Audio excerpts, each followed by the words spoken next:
I didn't ask Dan. I already knew what his answer would be. All I know is that I was shaking as my hand hovered over the computer keyboard. I reread the ad I wrote for an online erotic site. Attractive lady available for romantic interludes with discerning gentlemen.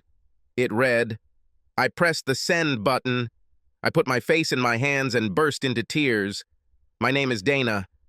I think anyone would say that I'm quite attractive. Of course, I'm not an enthusiastic beauty, but I can always control myself at parties. I have a slender build, weight almost 57 kilos with a height of 165 centimeters. The chest is small, but elastic. The stomach is as flat as it was at 18 years old. This is the result of my training in the gym 3 times a week for the last decade. I remember the day my husband Dan bought a Corvette. He was so proud of it, polishing it and wiping it down. He always had a soft cotton cloth in his hands, and whenever he was near it, he constantly wiped it. I went with him several times, but he did not allow me to drive. Too much power, it's easy to get confused, he told me, masterfully driving the car. This was true, but Dan drove very well, so I wasn't worried. I remember a knock on the door. I was just putting fresh pastries in the oven to bake. Dan should be back soon. He loved my home-baked goods. I switched him to low-calorie sugar, realizing that Dan had a small spare tire in the middle area. I hoped he wouldn't notice the difference. I was still holding the mittens on my hands when I opened the door. There were 2 police officers standing there, and my world collapsed around me. Almost a full year passed before I was allowed to bring Dan home. His crushed body was strapped to a wheelchair with only the use of his left arm. He operated the remote control quite deftly, his hand strapped to the armrest so that his fingers could keep the buttons within easy reach. He could not speak or turn his head. I took care of his bodily functions and constantly monitored his body temperature. But inside, it was my Dan, the man I loved. He used his still-functioning fingers to try to write, painstakingly putting words together on the screen he sat in front of. The idea was to sell some of his work to help our rapidly dwindling finances. Things weren't going very well. Reading some of Dan's work, I felt that he was several different people. Sometimes he wrote as a woman, sometimes as a man. Several different men, several different women. Words came out of him in pieces, parts of reality and fantasy were strangely mixed. I realized that the world he lived in now was almost entirely inside him. Then I began the process of putting this whole crazy quilt of his pieces together in a specific order that would make sense. There was a book, a story, if I could sell it. As the days passed, our lives slowly went downhill. There was insurance. I remember Dan talking about it the day we signed the policy. No matter what happens, we will be okay, he told me, hugging me. I have always found it difficult to pay insurance premiums. Several times I thought it was a waste of money that we needed so much. But now, that wasn't enough. I realized that nothing is ever enough. Most of the medical expenses were covered. But what about life and living expenses? 90% of all medical expenses. 1 point read. It sounded great, except for the first $10,000 we paid, a deductible to keep the policy affordable. In addition, his accounts exceeded $1 million, and they grew. In just 2 short years, I was behind on my house payments. Our tiny savings account that we added $100 every month to see us through until retirement, long over. I even sold our new minivan and bought an old Dodge. State disability is a benefit, it helps, but nothing more. I couldn't work full-time, and Dan needed constant care to maintain his body temperature and take care of his other needs. It was possible to leave for a few hours, but nothing more. Of course, I tried to hire someone to help, but my secretarial skills limited my potential income. A caregiver cost more than I could earn. Plus, try to get hired somewhere with a disabled husband, hoping for company insurance. Well, yes, of course it will work. Now the bank wanted to take our house. The nice man who came to talk to me was very sorry, but then he looked me up and down with a grin and said that we can think of something. I understood what he meant. Eventually, it came to this. We were $2,000 behind schedule every month. I returned to caring for Dan. There was nothing to do but wait. I wasn't sure that anyone would be interested in a 32-year-old housewife. But we didn't have to wait long. When I opened my email, I saw a dozen replies. Several of them were downright rude. Only one seemed normal to me. He introduced himself as Carl. I responded by sending a photo of myself taken on the beach in a conservative swimsuit. I received a response almost instantly, and after several surprisingly polite emails, we set a date to meet in the lobby of a local hotel. I was scared to death as I got dressed in my best black evening dress with a drop-off shoulder on one side and a slit down the sides to mid-thigh. I carefully cut my hair, powdered my hair, and did my makeup and hair. After thinking about sexy lingerie, I realized it wasn't necessary. After spending some money we couldn't afford, I ordered a taxi. I didn't want Carl to know what I was driving, partly because the car was cheap, and partly so I couldn't be traced to my home. My sexual experience thus far had been limited to a few encounters in the back seat of a car in high school and a few short-term flings in college. Then I met Dan, a wonderful and gentle lover. We fell in love. We were so happy. But Dan wasn't into wild sex. We were, well, normal. Therefore, I had absolutely no idea what to do or what to expect from the man I was about to meet. "Looking good, lady," said the taxi driver, dropping me off at the hotel. I didn't answer. Plucking up my courage, I entered the hall. Letting my eyes adjust, I looked around for Carl. Not seeing him, she headed to the bar and ordered a soda. Several minutes passed before I saw him. He also looked around. Noticing me, he approached. "Of the day?" I turned around, giving him my best forced smile. He was about 50 years old, tall and well-dressed. Gray hair was visible at his temples, but the smile on his face calmed me a little. "You are much more beautiful than in the photograph." "Thank you," I replied, trying to hide my nervousness. "Maybe we can retire to my room." It was fitting. I finished my soda and stood up. His room was located very high up. I looked around when he opened the door. It wasn't cheap. For some reason, this helped. "Music?" "Certainly." I found a sofa and settled down on it as the soft sounds of a female singer filled the air. He joined me on the couch and handed me an envelope. I almost made the mistake of asking what it was for, but then I realized that it would contain the $500 I asked for. I didn't open it to count it. Then I realized that he was looking at me expectantly. I don't know what I expected to happen next. Small talk, perhaps seduction. "What would you like?" I asked. He looked at me strangely.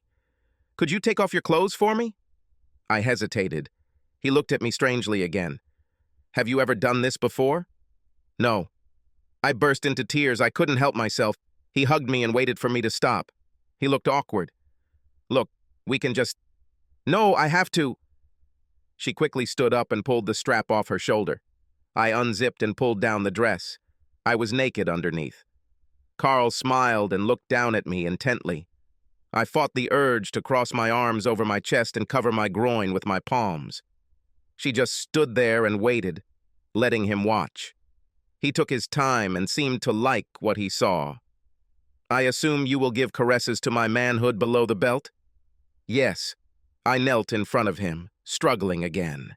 I had only had minor attempts with Dan and was completely at a loss as to what to do. Reaching towards the front of Carl's trousers, I managed to loosen the waistband and undo the top button. Then, lightning. I reached to each side and pulled, my movements not graceful. He lifted his hips to help me, a funny look on his face. Expecting great excitement, I was surprised to find virtually no signs. Reaching out my hand, I began to excite his male instrument. Easier. Tease him. I mumbled something and continued, trying to keep my teeth at a distance. I read about this somewhere. Finally, he got horny and grew a lot. Looking up, I saw his eyelids flutter.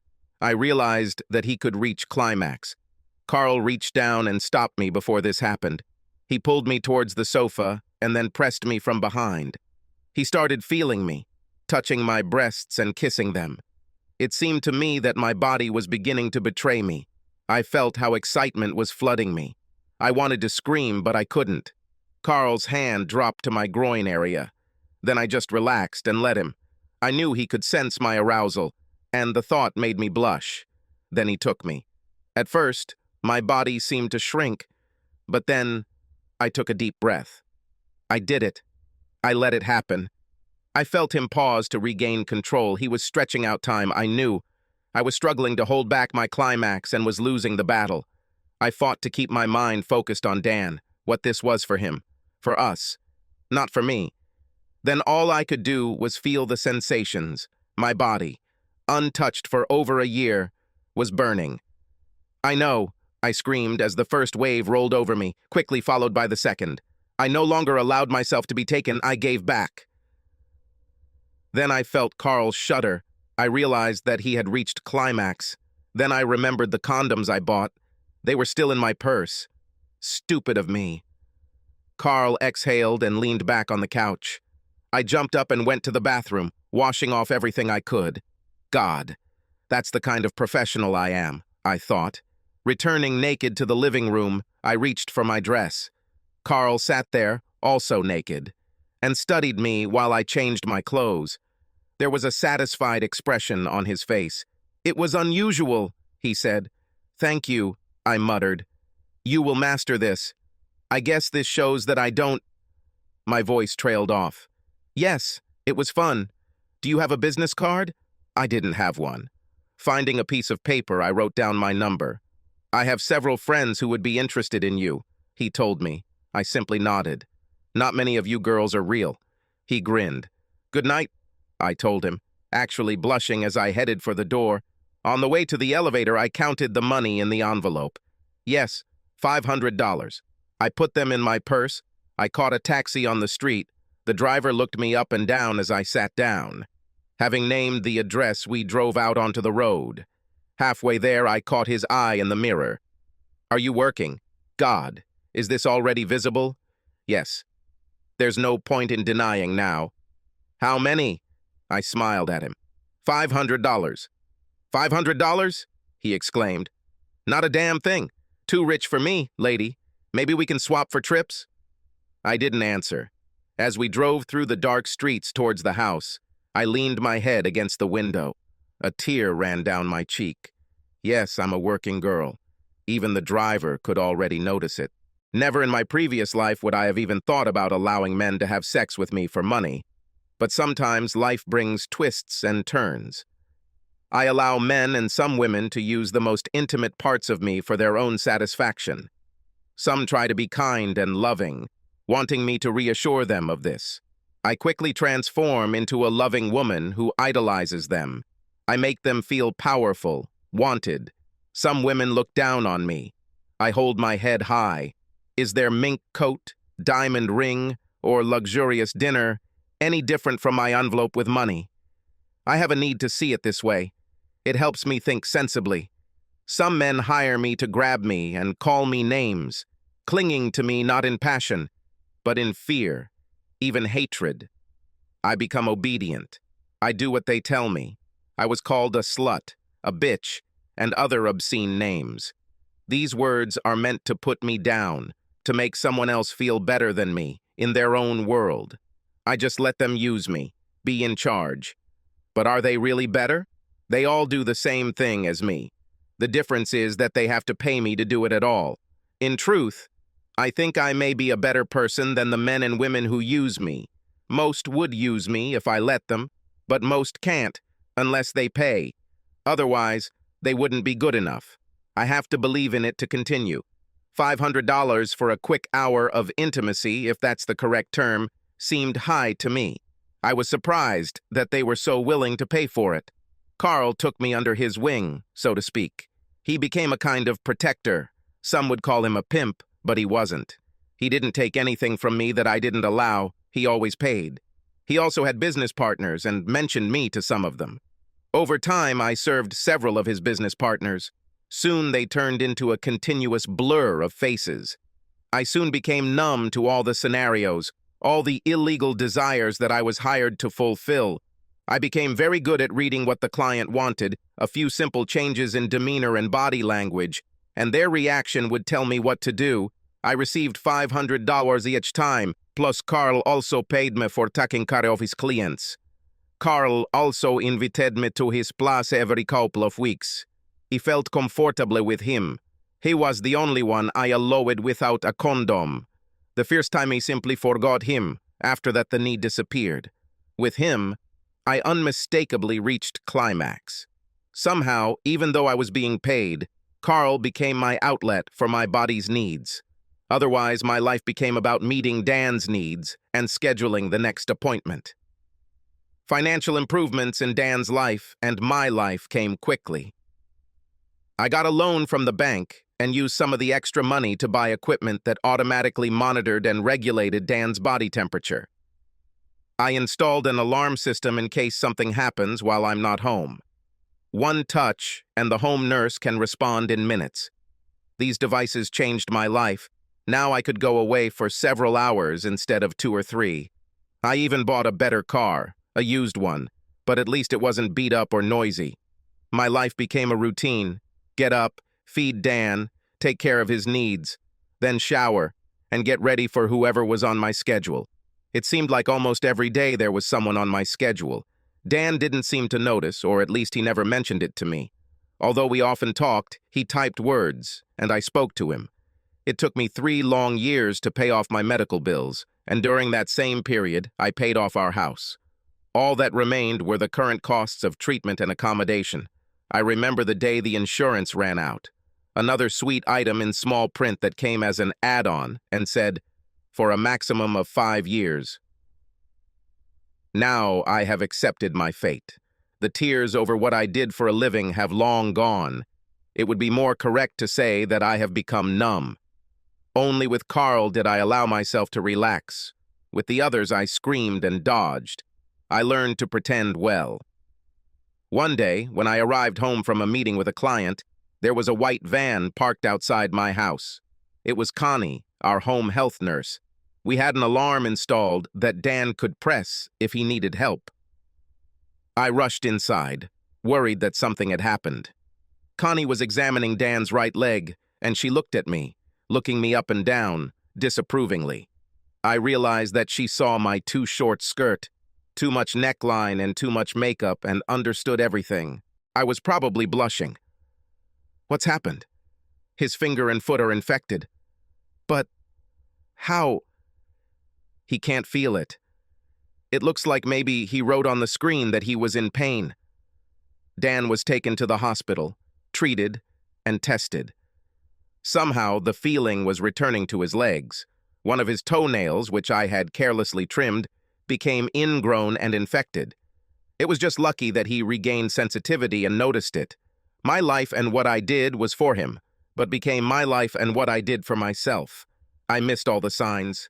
Dan finally pressed the button to get outside help to handle what should have been my job. I didn't notice this, immersed in my world of sex and money.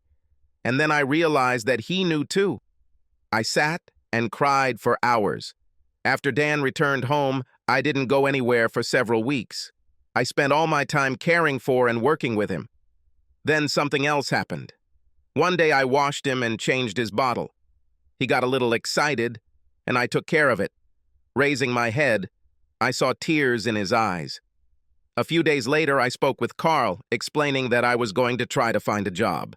Carl invited me to work for him. My secretarial skills were a perfect fit for his business.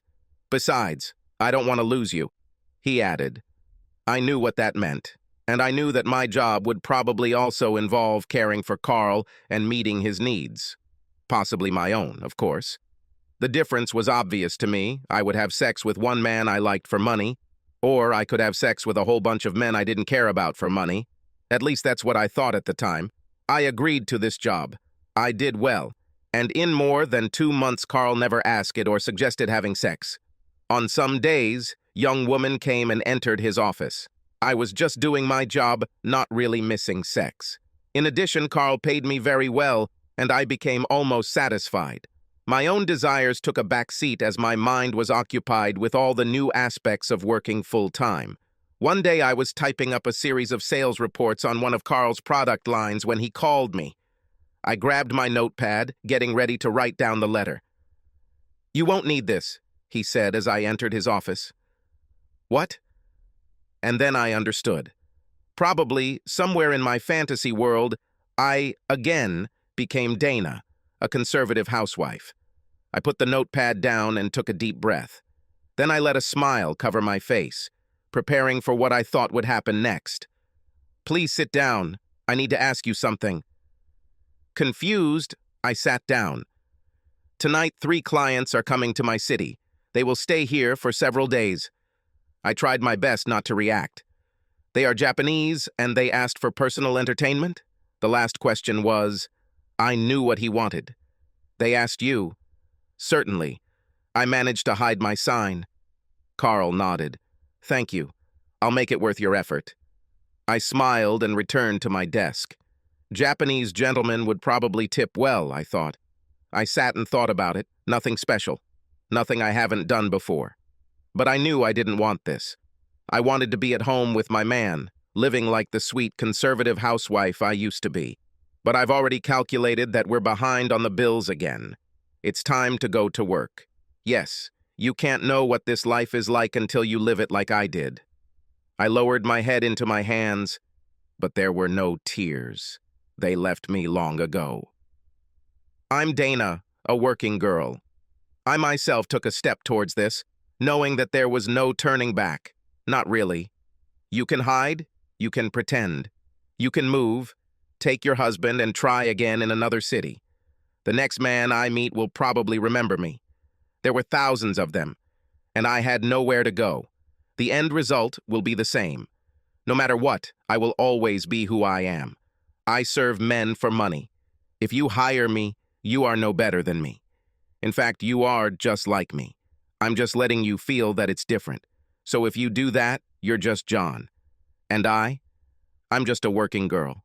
Subscribe to our channel so that your second chaff doesn't cheat on you, and go ahead and listen to the next story, because this story is nothing compared to the next one.